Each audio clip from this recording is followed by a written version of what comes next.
Hi guys, welcome to another video of Python tutorial series where I'll discuss about Python for loops and how they are used with the help of an example. Now before moving ahead, if you haven't subscribed my YouTube channel, then do subscribe it and press the bell icon so that you get notifications for my upcoming videos. Now let's move ahead. Starting with the basic definition of for loops. So in every programming language, we use for loops as control flow statements that help us to execute a program or a set of statements, you can say, multiple number of times. So we can also say that for loop is a control flow statement that can be used to execute a program iteratively. Now let us see its implementation in Python and understand how it works. So let me declare a list of cars and I'll give the values as BMW, Audi, Mercedes. I'll capitalize M and then I'll give few more names, and here is our list. So what if we print all the values? If you want to print all the values, so we can simply print it as cars and we'll get the values in a list. Now what if we want few values from it? So let us see how a for loop works over here.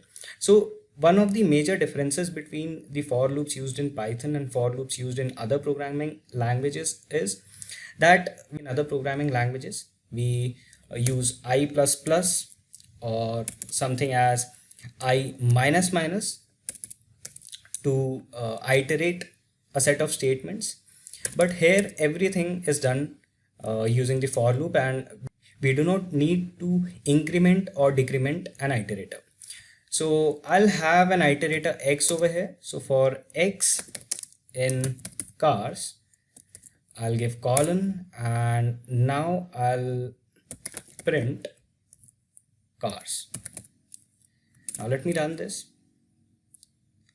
and we'll get the list printed 5 times over here.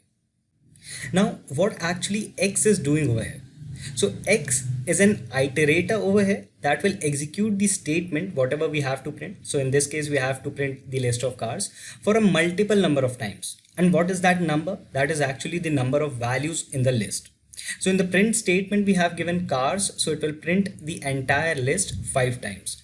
Now what if we want the each and every element to be printed? So we'll give x over here. So let us see the output. If we give x, so it will give the elements of the list, that is BMW, Audi, Mercedes, Tata, Tesla. So here x is storing the values of the list and we are using for x in cars and we are printing x. So in the first iteration it takes the value as BMW, in the second iteration it takes the value as Audi, and so on. Now further, let us write some other code for understanding it. Now suppose if you do not want every value to be printed, you only want 3 values, or alternatively that is BMW, Mercedes or Tesla. So in this case what we'll do is for x in range, so I'll introduce range function over here. So we'll use range function. So range function can take up to 3 arguments, that is the starting point, ending point and the gap between the 2 values. So what we have to do over here, so before moving ahead with this list of cars, let me write it over here a simple number which is 10 and I'll print this and let us see what we get over here.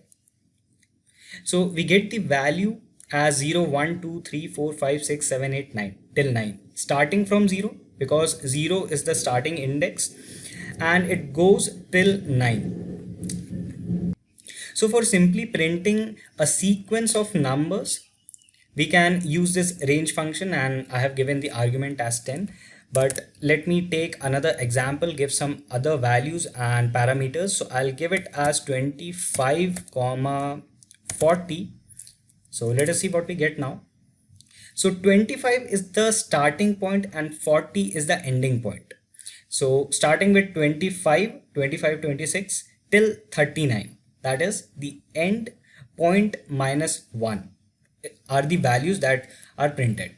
Now what if I want to print the alternate values of it? So I'll give 1. First I'll check with 1, we'll get the same values. I'll check with 2, we'll get the alternate values starting from 25, then 27, 29, 31, 33 till 39. Now I'll give it as 3. So starting from 25, we'll get 28, 31, 34 and 37.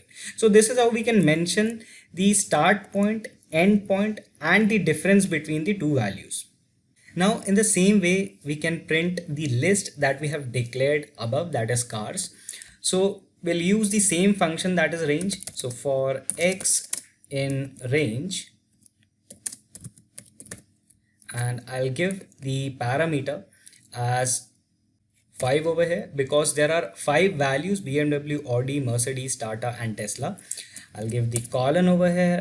I'll print cars.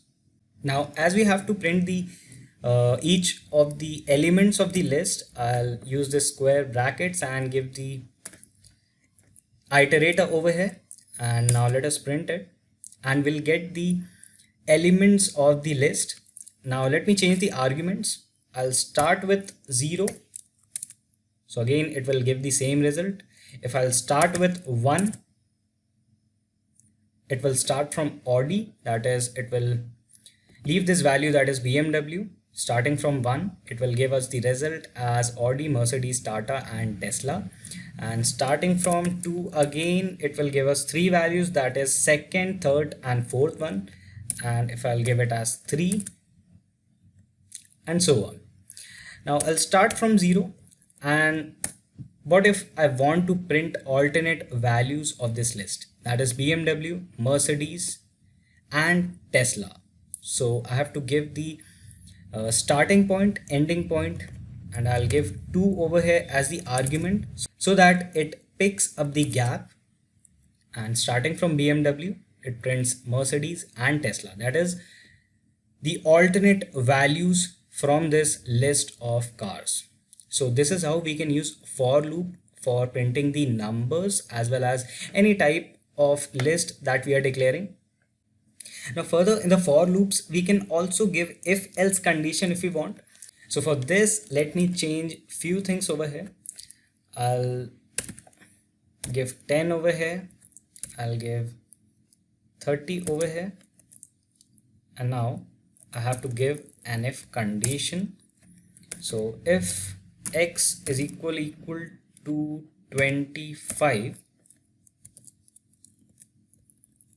we have to print something. So I'll print as, hey, we got 25. So let me run this. It will give an indentation error. Okay, I'll set it now, and we get the output as, hey, we got 25. So we have given a condition that if x reaches 25, if x is 25, then print this statements. So inside for loop, we can use if else statement also to specify some conditions. And further, there are a lot of operations that we can do using for loops. Now this was all about Python for loops, and in the coming few videos we'll extensively learn about the implementation of for loops with the help of various types of programs such as pattern programs and other types of programs.